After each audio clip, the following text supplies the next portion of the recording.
हा जिल्हा परिषद उच्च प्राथमिक केंद्रीय शाळा मुलुंडगाव वर्ग 6वा। आज आपण बघणार आहोत वाक्याची रचना कशी असते।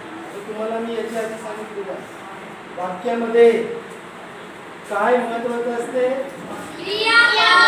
हां, क्रियापद। आणि त्याच्यानंतर क्रिया करणारा कर्ता।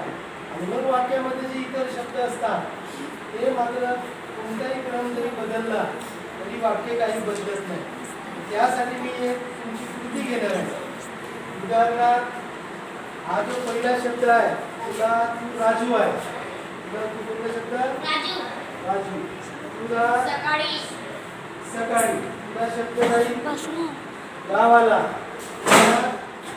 आजोबा सोबत शब्द दिला, तुला सायकल नाही, तुला लवकर काल शब्द दिला आणि तुला मात्र गेला। या वाक्यामध्ये राजू आणि हा गेला हे दोन शब्द बदलणार नाही, मात्र मधातले शब्द बघा गंमत बदलले तरी वाक्याच्या अर्थामध्ये बदल होत नाही। उदाहरणार्थ आता आपण ओरिजिनल घेऊन टाकू। ठीक आहे, मन राजू सकाळी गावाला, आजोबा सोबत सायकलने लवकर काल गेला। राजू सकाळी आजोबा गावाला, आजोबा सोबत सायकलने लवकर गावाला काल गेला। आता याच्यामध्ये तो राजू शब्द आहे आणि हा गेला हे शब्द बदलणार नाही। आता मधले शब्द बदलवतो बघा, बदला तुमचा क्रम बदला, इकडे तिकडे मध्ये आता परत बघूया आपण। राजू आणि गेला शब्द बरोबर आहे, राजू आणि गेला शब्द बरोबर आहे। आता आपण परत एकदा वाक्य घेऊ।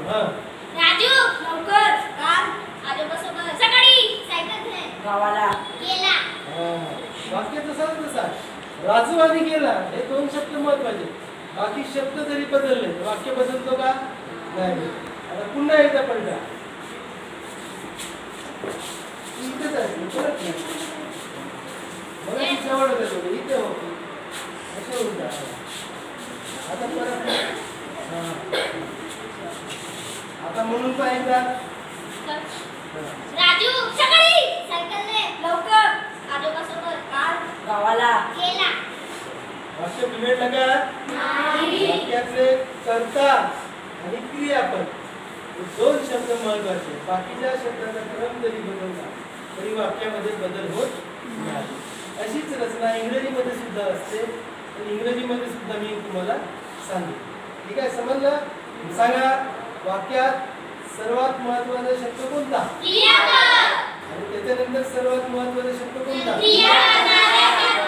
म्हणजे वाक्यामध्ये कर्ता आणि क्रियापद हा असतोच। आणि कर्ता कधी वापरायचं? सुरुवातीला, आणि क्रियापद हा वाक्याच्या शेवटी राहतो।